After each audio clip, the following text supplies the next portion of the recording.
le chevalier et la marchande de soie. 4e chapitre, Fable du roi et de la fleur. Il était une fois un souverain passionné de botanique qui avait réalisé, à force de travail et de patience, un merveilleux jardin qui surpassait en beauté tous les autres de son temps. On se pressait de partout pour admirer l'harmonie des bosquets, la subtilité du tracé des ruisseaux, la magnificence des fleurs et la grâce des fontaines. Cependant, quelque chose manquait. Il fallait à ce jardin un joyau qui achève de le compléter. Les jardiniers des 4 coins du pays, comme autant de joailliers désireux de briller, vinrent tenter leur chance auprès du roi et lui proposèrent les résultats sublimes de greffes complexes dont l'aboutissement avait pris des années.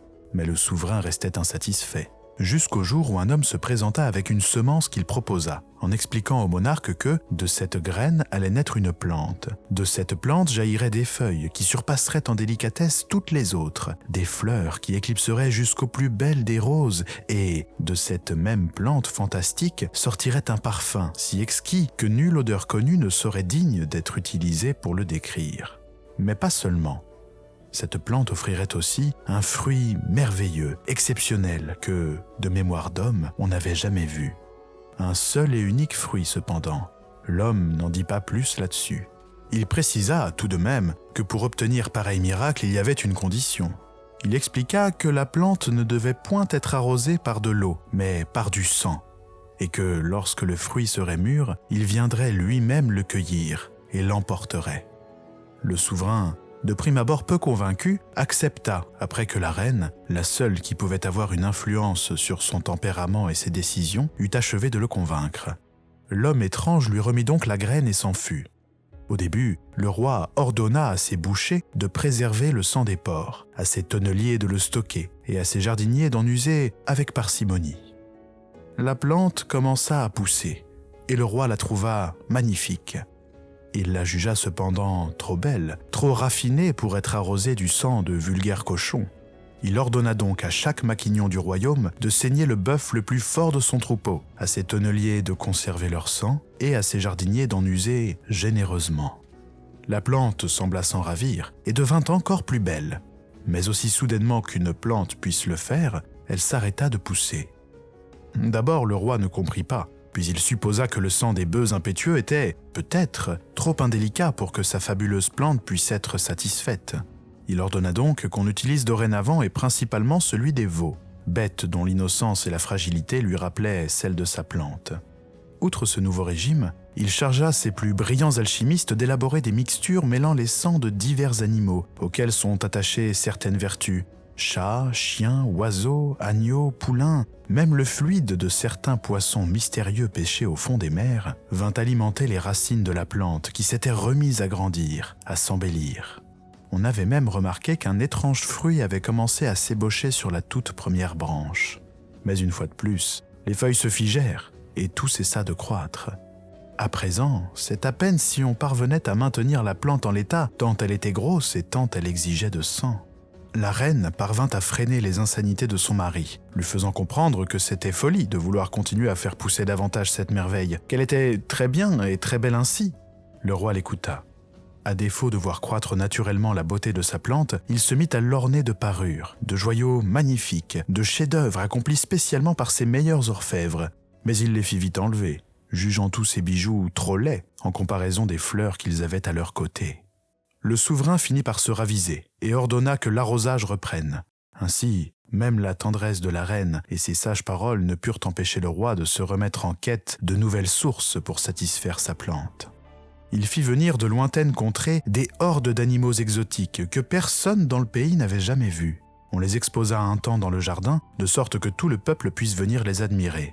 Mais après un temps, toutes les bêtes finirent par être tuées et leur sang, soigneusement récolté, fut utilisé pour abreuver la merveilleuse plante qui avait repris son épanouissement. On se pressait maintenant des 4 coins du royaume et même de plus loin encore pour l'admirer, car il n'y avait plus aucun sentier, plus aucun chemin que la rumeur de sa magnificence n'avait pas arpenté. Et à peine l'avait-on vu un jour qu'on revenait le lendemain pour constater que sa splendeur s'était encore accrue.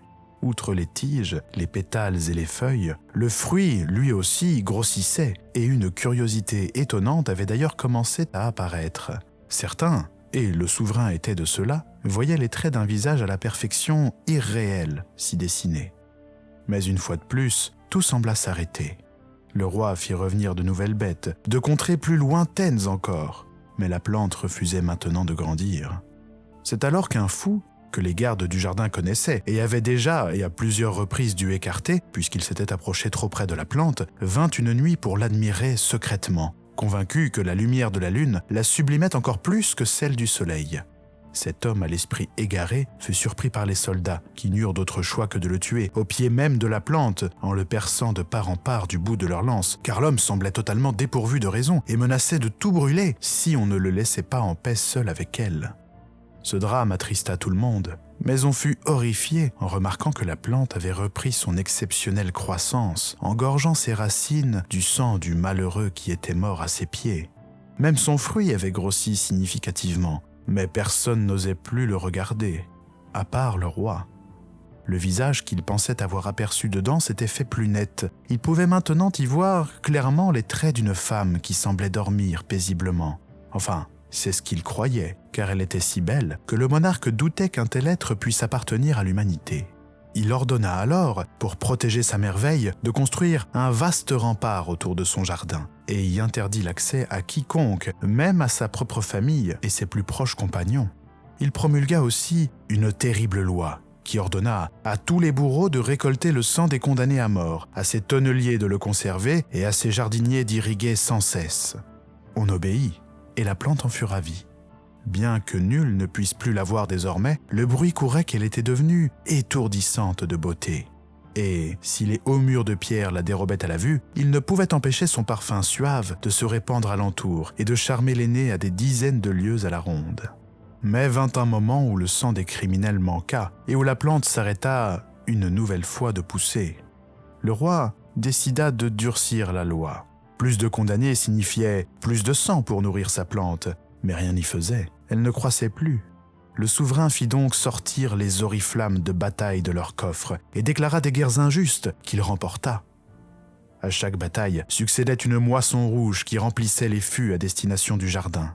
Le monarque fit exécuter d'autres rois, des empereurs même, et offrit leur sang à sa plante. Elle se remit à pousser, et son fruit grandit avec. Au visage qu'il y avait à l'intérieur avait succédé une gorge délicate, puis des épaules, une poitrine, un ventre, des bras. Tout était si harmonieux que les rares artistes que le roi autorisait à pénétrer dans son sanctuaire pour immortaliser le fruit merveilleux qui s'y trouvait devenaient fous devant l'impossibilité de la tâche. Ils ressortaient du jardin en s'arrachant les cheveux et en maudissant leur incapacité à représenter une telle perfection. Mais à nouveau, arriva le moment fatidique où la pousse devait cesser une fois de plus. Abattu, le roi ne savait plus que faire. Une nuit de malheur, il alla même jusqu'à s'ouvrir les veines, espérant que son propre sang permette à la plante d'atteindre sa maturité. Il fut sauvé par la reine qui l'aimait toujours malgré ses excès et ne mourut pas de sa blessure. Mais les tiges ne s'allongèrent pas d'un pouce. Cependant, à partir de ce moment, le roi s'installa chaque nuit sous sa plante. Il ordonnait qu'on ne le dérange sous aucun prétexte et que nul ne s'approche, et des gardes veillaient à ce que sa consigne soit scrupuleusement respectée. Mais certains parmi eux rapportaient que le roi se mettait, toutes les nuits, à converser avec sa plante, ou plutôt avec l'étrange fruit qui y poussait. Le capitaine de la garde racontait même que, parfois, à la faveur des lunes pleines, lorsque le roi parlait à son étrange compagne, une lumière irréelle, qui n'avait ni la teinte du feu, ni celle des lucioles ou des astres nocturnes, illuminait le jardin. La légende dit que c'est à partir de ce moment que le roi arriva aux confins absolus de sa folie. Pourtant, il se montrait aussi affable et sage que dans les premiers temps de son règne, les heures glorieuses et gaies. Un soir, il invita l'ensemble des siens à venir admirer sa plante sous les rayons lunaires. Tous crurent voir en ce geste le signe que la folie cessait. Mais le roi, de sa propre main, les massacra tous. Ses fils et leurs épouses, ses filles et leurs maris, les fils de ses frères et leurs femmes, les filles de ses sœurs et leurs époux. Il oxy tout le monde, jusqu'au dernier-né qui n'était même pas en âge de marcher. Seule sa femme, la reine, maintenue délibérément à l'écart de cette infâme conspiration, échappa au massacre, car le roi, en son cœur toujours épris d'elle, n'avait pu se résoudre à mettre un terme à sa vie. Le sang du massacre vint abreuver la plante, qui se remit à grandir. Le royaume fut envahi par le dégoût et l'horreur suite à l'acte blasphématoire du souverain, et les seigneurs jurèrent vengeance. Mais le monarque, désormais emmuré dans son propre jardin maudit, dont il avait fait sceller les portes, n'en avait cure. Jour après jour, il voyait le corps endormi dans le fruit se compléter derrière une épaisse membrane translucide. Au bout des bras, des mains avaient poussé, et au bout des jambes, des pieds apparaissaient enfin. Le roi n'attendait qu'une chose, il ne vivait pour rien si ce n'était voir le jour où, enfin, le fruit viendrait à se détacher et où il pourrait libérer la créature qui s'y trouvait. Et ce jour arriva. Le fruit ne tomba guère, mais une nuit, le corps entier qui s'y trouvait eut une secousse. Les yeux s'ouvrirent et, lentement, les paumes vinrent se poser sur la matière et y faire pression. Les fines lèvres s'entr'ouvrirent, mais aucun son perceptible n'en sortit. La joie du roi le fit tomber à genoux et lui coupa tout sens de la parole, mais il pouvait encore entendre, et ce qu'il entendit le rendit fou de rage. « Sire, je m'en viens moissonner. » L'homme qui, jadis, dans un temps si lointain qu'il semblait appartenir à une autre vie, avait apporté la petite graine au roi venait de réapparaître pour réclamer son dû. « Non, non, cela ne peut, vous ne pouvez pas me l'enlever !» s'exclama le roi, furieux. « Elle est ici par ma volonté, ma persévérance et mes sacrifices. » Un marché est un marché, sire, et même un souverain, si puissant soit-il, ne peut s'y soustraire. Le monarque observa le fruit, subjugué par la magnificence de la femme qui s'y trouvait. Même ses rêves les plus formidables passaient pour des cauchemars face au spectacle divin qui s'opérait devant lui. Il se releva. Malgré la folie qui avait rongé son âme depuis des années, il avait toujours, quelque part en lui, des bribes de l'être fort qu'il avait été autrefois. « Non, c'est injuste, et je refuse d'honorer ma part. » À peine eut-il prononcé ces mots que la femme merveilleuse qui occupait le fruit sembla prise de panique. Elle était comme apeurée, se retournant de tous les côtés pour guetter un danger.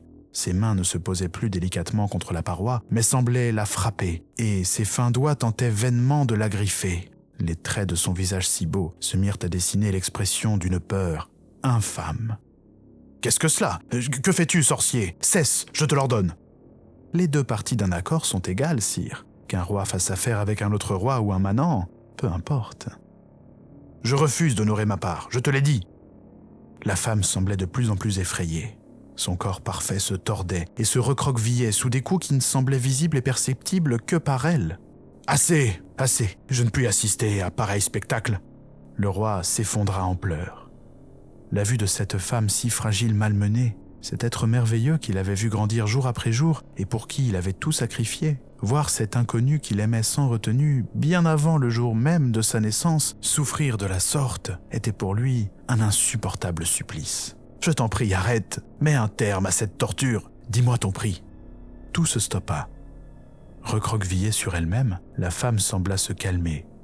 Mais dans son regard, le roi devinait qu'elle craignait à nouveau d'être tourmentée. « Mon prix, sire ? Pour acheter quoi ? Laisse-moi avec elle, de grâce, renonce à l'emporter. Je t'accorderai, en échange de cette faveur, ce que tu veux. » L'homme ne répondit pas. Il se contenta de sourire tandis que des pas approchaient. La reine venait d'arriver. En la voyant, le roi se souvint en un clin d'œil d'une partie de sa vie qu'il pensait avoir oubliée. Revint en sa mémoire le jour où il s'était connu, celui de la noce mémorable dans la grande salle du château quand il l'avait épousée. Il se remémora les jours de doute, quand les bras de la reine étaient pour lui le rempart à tous les maux du monde. Il se rappela de sa voix, de ses mots, qui étaient toujours comme un feu réconfortant auprès duquel il venait réchauffer son cœur. Survint aussi le souvenir du jour où il l'avait trahi, cette journée de funeste postérité où il était irréversiblement devenu un monstre. « Voilà mon prix, sire. Offrez-moi la vie de la reine. » Le roi recula, comme une bête acculée. La souveraine, elle, ne tenta pas de fuir. Au contraire, d'un pas décidé, elle se dirigea vers le fruit translucide, cette chose maudite qui l'avait précipitée dans l'abîme du malheur. Le roi remarqua une lame scintillante dans la main de sa femme et comprit immédiatement le funeste dessein qui l'animait. Il mit sa main au côté et s'empara de sa lame, de l'épée que la reine elle-même et tous ses chevaliers avaient baisée pour lui jurer allégeance et fidélité. Il prit cette arme sacrée et la passa au travers du corps de la souveraine, qui mourut sans même un cri. l'horreur du roi, devant l'abomination qu'il venait de commettre, se dissipa dès l'instant où il aperçut, dans son étrange cocon, la merveilleuse créature qui avait dorénavant son regard tendre posé sur lui. Envoûté par ses yeux si purs, le roi s'avança tout près du fruit. Il était perdu devant un tel labyrinthe de beauté dans lequel son regard ne savait où se poser. Il voyait tour à tour les mains se plaquer sur la paroi du fruit pour en sortir, le regard chercher le sien, la bouche s'entr'ouvrir pour formuler des mots qu'il n'entendait pas encore. « Le prix a été payé, sire. Ainsi, je vous laisse. » Le roi fit volte-face en entendant la voix du sorcier maléfique, mais ce dernier avait déjà disparu. Lorsqu'à nouveau il tourna son regard royal vers le fruit, il fut submergé par l'horreur. Là, juste à la place de l'être si beau qui s'y trouvait l'instant d'auparavant, il y avait une créature abominable de difformité. Les doigts si gracieux avaient disparu pour laisser la place à des griffes qui déchirèrent d'un coup la membrane du fruit. Stupéfait par l'ignominie, le roi ne put faire le moindre geste. La chose se libéra. Le souverain ouvrit la bouche pour hurler, mais l'abomination face à lui donna un infâme baiser.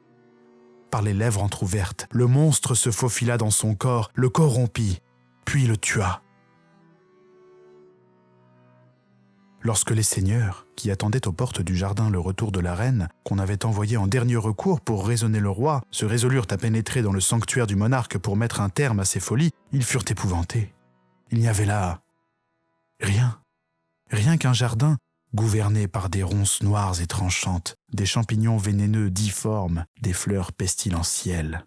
Et au centre, là où on l'avait planté jadis, tu sais que tu es très beau quand tu es concentré. Je sursautais, faisant presque tomber le livre que je tenais dans les mains.